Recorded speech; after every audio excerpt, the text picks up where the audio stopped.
સીતારામ મિત્રો. તો કેમ છો બધા મિત્રો? ફરીથી એકવાર આપણા નવા વ્લોગમાં તમારા બધાનું સ્વાગત છે. તો અત્યારે હું બહાર ઊભો હતો અને જો અહીંયા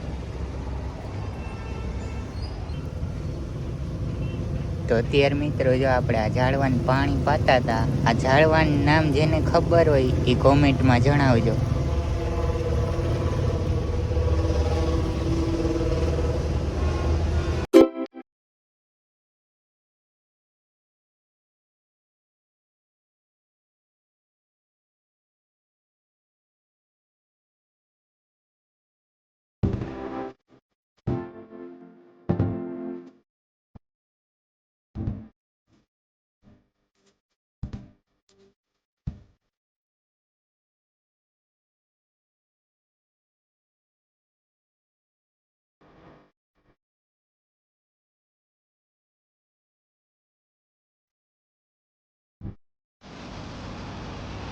વ્લોગ એડિટ કરીને અત્યારે આપણે બહાર ઊભા હતા અને કેવા વ્લોગ લાગે કોમેન્ટમાં જણાવતા રહેજો. કેમ કે મને મોટિવેશન મળે ને, તમે કંઈક સારી કોમેન્ટો લખો એટલે કાંઈ મેં અપલોડ કરતો રહું.